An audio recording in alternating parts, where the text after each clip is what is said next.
Perempuan haram nutup wajah, haram nutup tapak tangan. Di kita banyak yang aneh, sotoy nggak ngerti pikir sih. Mau haji pakai sarung tangan kayak kayak pengantin sunat. Haram. Kagak ngaji sih. Ciu saya ngomong beneran. Tah, aduh, hatur nuhun. Gitu dong nenek-nenek mah. Gelasnya cantik secantik pemiliknya. Anda lihat lagi sekarang.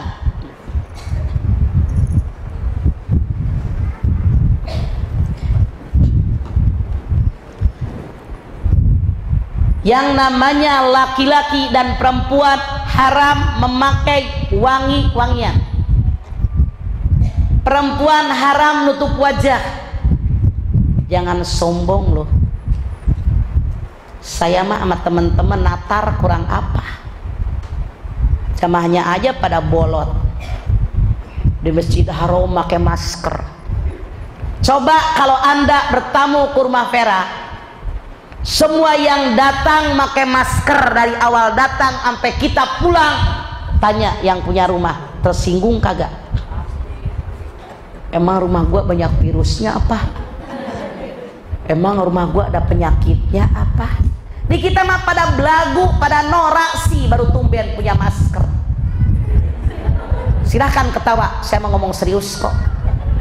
Di Masjid Haram pakai masker, di Masjid Nabawi pakai masker, haram, tahu haram. Pada norak tapi nggak punya ilmu. Saya nggak main-main loh. Jelas kok ayatnya, jelas hadisnya, jangan. Kalau Anda pakai masker itu Anda kena denda, ngasih makan fakir miskin 6 orang, haram. Haram juga motong kuku, ngegigitin kuku sampai 3 kuku. Haram rambut rontok minimal 3 lembar. Rambut kepala, rambut ketiak, rambut kemaluan. Makanya sehari sebelum Anda ihram haji, misalnya ntar sore jam 8 berangkat Anda ke Arafah, itu siangnya keramas garukin semua kepala, ketek, kemaluan, biar pada rontok saat itu. Besok jadi yang mau rontok besok sekarang dirontok-rontokin. Lu ketawa juga silahkan aja, gue mau ngomong beneran serius. Karena kalau Anda selama muhrim haji atau muhrim umroh, rontok kuku 3 atau rambut minimal 3 lembar, Anda kena denda. Anda ketawa silakan, ini sangat ilmiah, Quran lo gue ngomong. Dan ini kejujuran kita dengan Allah. Karena tidak ada askar yang nanya ke tiap orang, ibu, bulu ibu berapa lembar yang rontok, kagak ada. Kejujuran kita dengan Allah. Kalau rontok minimal 3 lembar, apalagi lebih, itu wajib bayar denda, ngasih makan fakir miskin 6 orang. Kenapa tidak boleh pakai wangi-wangian? Kan yang namanya wangi-wangian itu kecium orang jadi harum, betul? Artinya jadi orang jangan sombong. Ya Allah Bu, di dunia ini sampai detik ini banyak orang sombong Bu. Saya belum lama ceramah ke Tangerang, mau pindah tempat numpang sholat. Ada ibu muda entil, gue kagak nanya, kagak ape, perkenalkan Mama Dede, saya istrinya anggota dewan. Gue kagak nanya, sombong. Harusnya dia sadar, laki gue dipilih oleh rakyat, layanin rakyat, bukan songong sama rakyat, tahu. Saya bicara Quran kok. Ada yang marah silahkan, ada yang rekam silahkan, saya mah jelas ayatnya kok. Jadi jangan pakai minyak wangi, simbolnya jadi orang jangan sombong. Anda mandi nggak usah pakai sabun dah. Anda gosok gigi nggak usah pakai odol lah sementara selama 2 hari. Nggak usah pakai odorono, naon ngaranna ieu? Oh deodoran, ini kan orang jadul odorono kalau tahun 60 mana namanya deodoran zaman sekarang. Hati-hati jangan pakai wangi-wangian, haram. Jangan juga Anda mengenakan perhiasan seolah-olah Allah bilang, hei manusia hidup di dunia jangan mikirin materi semata-mata, ibadah yang banyak. Jangan orang yang ihram haji meminang, dipinang, melamar, dilamar, menikah, dinikahkan, saksi nikah, wali nikah. Karena kata Allah jangan mikirin birahi. Haram berhubungan badan, apalagi kalau orang yang belum tahallul sudah suami istri berhubungan badan, rata-rata selanjutnya hidup mereka hancur. Sebesar apapun usaha mereka hancur sehancur-hancurnya. Tidak bisa mengendalikan hawa nafsu. Padahal Allah berfirman wal kadhiminal ghaidh, kendalikan hawa nafsu. Haram mencabut rumput dan pohon-pohonan, membunuh binatang yang ada sekeliling Ka'bah. Kenapa? Karena manusia wakilnya Allah di muka bumi, khalifatullah fil ardh. Jadi 3 khusus dilarang buat laki-laki, 2 dilarang buat perempuan, yang 6 laki-laki perempuan. Kalau tadi Anda sudah melontar jumratul aqobah tahallul, semua yang 11 larangan sudah boleh kecuali berhubungan badan. Hati-hati Anda yang berangkat ke Mekah suami istri, jangan sampai berhubungan badan sebelum tahallul kedua, karena akan menghancurkan hidup Anda. Selain hajinya tidak sah, Anda wajib bayar denda memotong seekor unta. Kalau tidak bisa mengeluarkan makanan yang biasa kita makan, beras seharga unta, atau dari 1/4 kilogram beras Anda berpuasa 1 hari. Hitung seumur hidup nggak bakalan kebayar. Ini yang namanya haji. Mudah-mudahan yang mau berangkat pulang bawa haji mabrur dan mabrurah. Yang belum berangkat bisa berangkat, kalau perlu 1 kloter kita berangkat rame-rame, insya Allah. Kalau Allah berkehendak tidak ada mustahil. Saya pun pernah mengalami dengan teman-teman begitu seperti bercanda. Kalau enak ya kalau kita umroh teman-teman kita, ternyata Allah berkehendak 70 orang bisa kumpul berangkat. Bahagia rasanya. Tidak mustahil kita berdoa bisa berangkat bareng, nggak haji ya umroh. Masya Allah bahagianya luar biasa Bu. Niatnya karena Allah.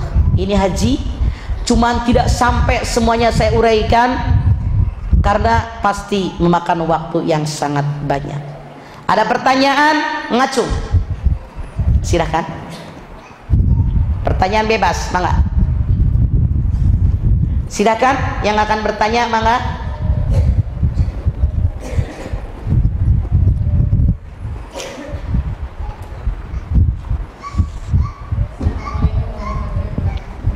Waalaikumsalam.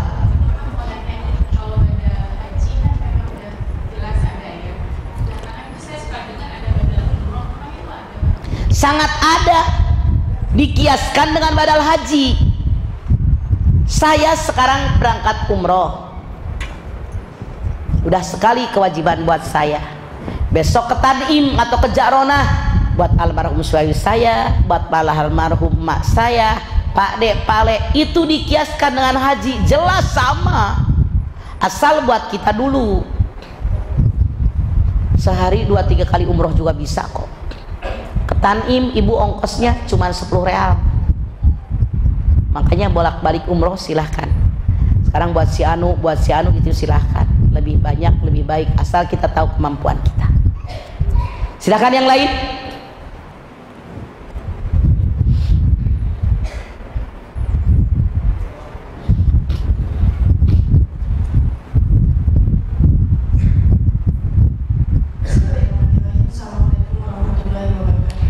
Waalaikumsalam.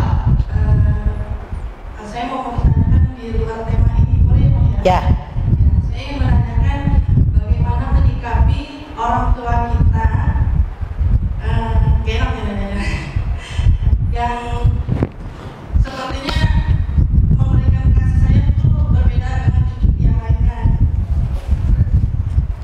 Ngadil maksud Anda? Kita punya saudara, adik kakak. Ya. Sudah punya anak.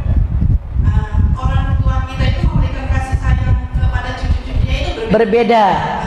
Kalau anak yang anaknya kaya lebih diperhatiin, dari anaknya yang miskin enggak, begitu maksud Anda? Sepertinya begitu. Bukan sepertinya. Ketika suatu saat ada seorang laki-laki bertamu ke rumah Rasulullah SAW, bawa anaknya yang laki-laki. Dia bilang, ya Rasulullah, perkenalkan anak saya ini laki-laki, namanya si Anu. Rasul tanya, anakmu berapa? 3. Laki-laki perempuan, semuanya laki-laki. Kok nggak dibawa? Orang tadi bilang ini anak kesayangan saya Rasulullah. Oh, Rasul bilang, sudah saya bagikan budak belian yang terbaik. Saya berikan ini buat anak saya.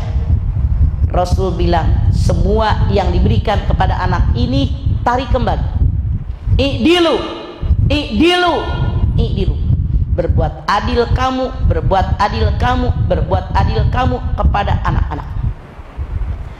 Jadi yang sudah diberikan kepada anaknya suruh diambil kembali. Kenapa? Anak yang 2 nggak dikasih. Rasul mengajarkan kepada kita, kalau kita masih hidup, baik anak laki-laki perempuan diberikan hibah yang sama. Kalau kita pilih kasih, yang dikasih lebih banyak akan dimusuhi dengan saudaranya yang tidak dikasih. Kesel, dendam, numpuk, ini merupakan bom waktu yang suatu saat akan meledak dan menghancurkan keluarga. Makanya Islam mengajarkan harus berbuat adil. Saya punya saudara, neneknya tidak berbuat adil. Saya yakin cucunya yang tidak disayang akan benci kepada cucunya yang dibedakan oleh neneknya.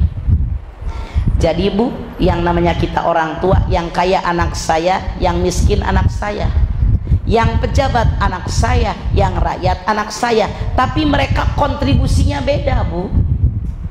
Kalau anak kita yang kaya beliin baju, beliin spray, berangkatin haji, berangkatin umroh. Anak kita yang miskin nyuciin spray, nyapu, ngepel, mijitin kaki, ngeborehin remason, perhatiannya beda. Orang yang kaya belum tentu. Kita orang tua tidak boleh dosa hukumnya kalau kita pilih kasih kepada anak, mantu dan cucu. Makanya neneknya wajib dikasih tahu. Silakan yang lain. Siap.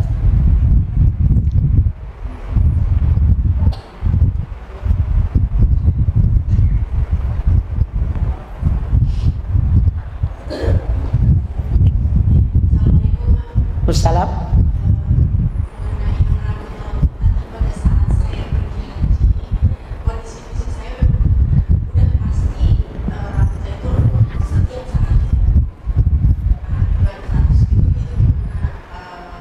Maka harusnya Anda saat itu denda dari 3 helai rambut memberi makan fakir miskin 6 orang. Di sana yang baju-baju biru, baju hijau, itu yang namanya ngedorong air, yang tukang nyapu, tukang ngepel, itu adalah semuanya mustahil, yang berhak dengan sedekah kita. Misalnya paling murah makan di Mekah saat ini 20 real. Kalau sekali kita kena denda memberi makan fakir miskin 6 orang, berarti 6 kali 20 real. 20 real, 20 real, 20 real, 20 real, 6 orang. Selesai. Kalau dulu Anda tidak melakukannya, sekarang Anda bayar karena itu hutang. Tetangga kita banyak fakir miskin, tukang ojek, tukang beca, tukang sampah. Kasih ke mereka. Kalau saat ini di Mekah hitungannya jangan hitung di sini ya.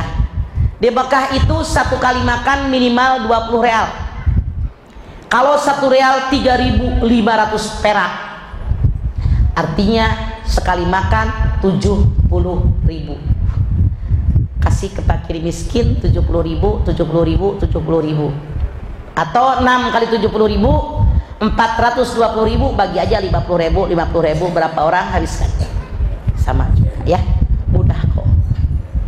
Jadi bayarnya sekarang karena denda. Kenapa Bu? Karena itu hutang. Hutang itu wajib dibayar, apalagi hutang dengan Allah. Bayarkan sekarang, niatnya saya kena denda karena rambut saya rontok. Silakan yang lain. Silakan berdiri yang akan bertanya, jadi mic-nya ketahuan larinya kemana.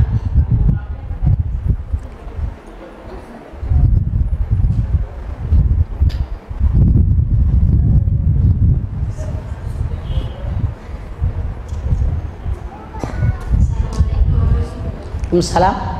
Saya pernah mendengar kalau untuk yang dibadalkan orang yang meninggal itu harus yang meninggal itu niat dulu. Kalau orang yang belum niat Tidak ada aturan orang yang meninggalnya niat. Yang niat mah kita yang ngebadalin. Oke? Bang udah mati kok.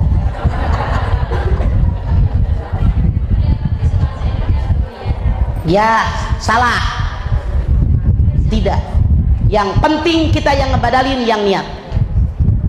yang kedua tentang akikah kan anak laki-laki harus 2. Itu harus disembelih bersamaan atau misalkan kita Sesuai kemampuan.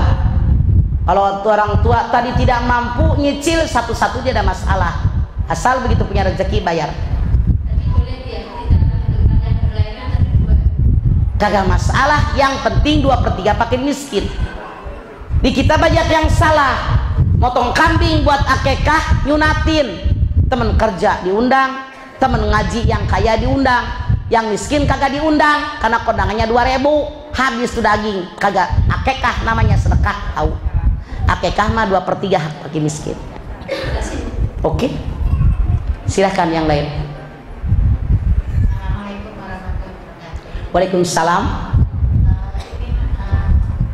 Di sana kan banyak disabilitas. Ya, kita itu kadang sampai nekat gitu loh, Pak. Nah itu harus dijauhkan atau yang tadi Mama Dede pesan Fisabilillah di mana maksud Ibu? di Mekah. Banyak sekali disabilitas. Maksudnya orang-orang kota, orang-orang yang minta. Terus pertanyaan Anda? Nah, kadang kan ada yang nekat sampai mintanya maksa gitu. Saran saya hati-hati karena mereka banyak mencuri. Mendingan ketahuan orang yang nyapu, orang yang ngepel itu lebih didahulukan karena mereka bekerja. Itu hanya bermalas-malasan. Makasih, assalamualaikum. Waalaikumsalam warahmatullahi wabarakatuh. Masih ada? Silakan.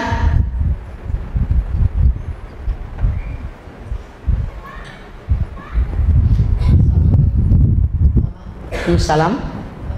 Mas, biasanya kalau ada yang meninggal, biasanya kan disiapin kayak baskom gitu ya, uang duka.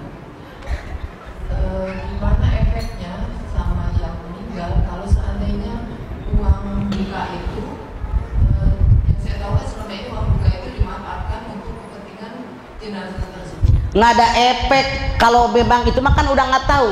Kenapa kita ngumpulin duit di baskom? Meringankan beban orang yang kemeninggalan. Anda hitung. Tapi kalau seandainya uang dukanya itu disimpan karena keluarganya itu maksudnya anak-anaknya itu mampu untuk biaya semuanya, tapi uangnya itu disimpan. Nggak usah disimpan, sumbangin aja ke masjid atas nama yang meninggal. Koret amat kalau udah pada mampu mah. Aneh saya mah kalau anaknya pada kaya, duit sumbangan disimpan, aneh kan? Sumbangin aja ke masjid. Maksudnya untuk diperuntukkan buat yang lain nggak mas? Buat yang lain apa maksudnya? Misalnya renovasi rumah. Salah. Yang namanya orang selawatan itu buat kebutuhan orang meninggal. Misalnya buat yang gali kubur, buat yang mandiin, buat sewa ambulan, buat beli kain kapan, buat beli dinding ari, kemudian juga misalnya buat tahlilan, itu peruntukannya ke situ. Karena buat meringankan. Di kita banyak yang aneh. Kalau yang meninggal orang kaya 2 juta, 1 juta nyumbang. Kalau orang yang meninggal orang miskin 2.000, terbalik. Tahu orang kaya mah nggak butuh duit. Kalau yang meninggal orang kaya kagak ngelawat duit juga, kagak ngape-ngape, doain aja dia mah duitnya banyak. Kalau yang meninggal orang miskin 10 juta, 5 juta, meringankan beban dia, itu yang benar. Di kita mah pola berpikirnya pada aneh. Kondangan sama direktur, sama owner, sama yang kaya-kaya, manajer, kondangan 10 juta, 5 juta. Kondangan ke pembantu 10.000. Terbalik. Tahu orang miskin yang butuh bantuan. Oke? Robah pola berpikir Anda. Jadi bukan buat renovasi rumah, buat kebutuhan orang meninggal, buat tahlilan misalnya, lebih baik sumbangin masjid atas nama yang meninggal. Kalau enggak biar jadi bentuk ya, biar jadi benda. Misalnya beliin sajadah, beliin amplifier di masjid, beliin sound system, itu lebih berguna. Silakan yang lain. Masih ada? Sok.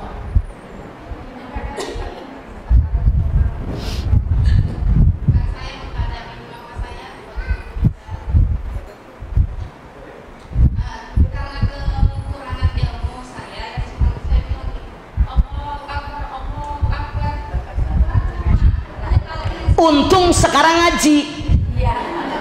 Makanya dari awal orang takwa tuh punya ilmu. Ilmu tuh dari Quran, dari sunnah Rasul. Untung sekarang ngaji, jadi tahu. Ternyata menghadapi orang meninggal ditalkinin Allah, Allah. Kenapa? Bisa. Ya. Yang namanya orang sedang naza, sedang sakaratul maut, Rasulullah mengatakan ibarat orang nanjak di bukit terjal, panas, onak duri banyak, binatang buas yang siap menerkam. Dalam kondisi ketakutan, dia haus. Makanya orang sedang najak banyaknya. Itu kita kasih aja pakai kapas basahin. Walaupun Anda sendokin pasti membal. Rezekinya sudah habis. Anda lihat walaupun diinfus nggak bakal netes, rezekinya habis. Orang nazar. Ketika orang tadi nazar, kepanasan, kehausan, kelelahan, dia pengen minum. Datang iblis di ujung kaki bawa air bening. Air, air. Kata orang yang sedang nazar, berikan air itu kepadaku. Kata setan iblis, katakan bahwa Allah itu berbilang, baru aku berikan air ini. Kalau seandainya orang yang sedang sakaratul maut imannya mantap, dia tidak mengatakan bahwa Allah itu berbilang, dia mengatakan ahad, ahad, Allah itu esa, berarti dia menang. Tapi jangan Anda kira selesai. Datang lagi setan ke arah sebelah kiri, diguncang. Air, air. Kata iblis, akan aku berikan air ini dengan satu syarat, bahwa yang namanya Al-Quran bukan kitab suci dari Allah.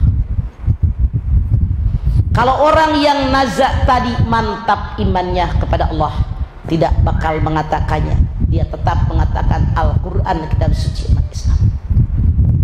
Setan nggak tinggal dia, pindah ke sebelah kanan orang sedang sakaratul maut, diiming-imingi lagi air. Kata orang sakarat, berikan air itu kepadaku, akan aku berikan air ini kepadamu dengan satu syarat, bahwa katakan bahwa Muhammad bukan Rasulnya Allah. Kalau orang yang sedang sakarat mantap imannya kepada Allah sampai selesai dia lulus, makanya berikan air, basahin bibirnya biar orang sedang sakarat tidak minta kepada iblis. talkinkan, tapi jangan cepat-cepat. Allah, Allah, Allah, terus jangan putus. Jangan. Kalau napasnya masih panjang, kan tidak lama napasnya pendek, tinggal Allah, tidak usah diganjalan. Hadis Nabi mengatakan, siapa yang meninggal ditutup dengan kalimat la ilaha illallah, jatahnya masuk surga. Tapi kalau napasnya panjang, di ujung kehidupan napas orang semakin pendek, cukup kita talkinkan Allah, Allah, nggak usah pakai akbar juga nggak apa-apa. Allah, dari tadi akbar mulu gue denger.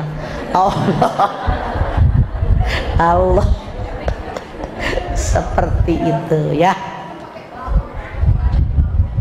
Di kupingnya kita bisikin, di kupingnya. Nggak, bukan di mukanya, di kupingnya. Karena setan membisikannya di kuping mereka.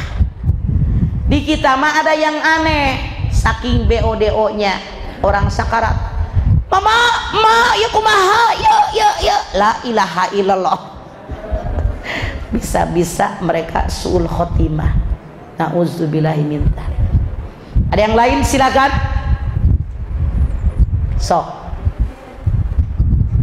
Maaf Ibu ya. Waalaikumsalam.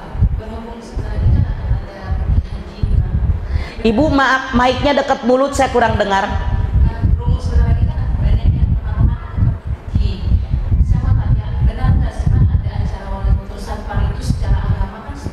Tidak ada sama sekali.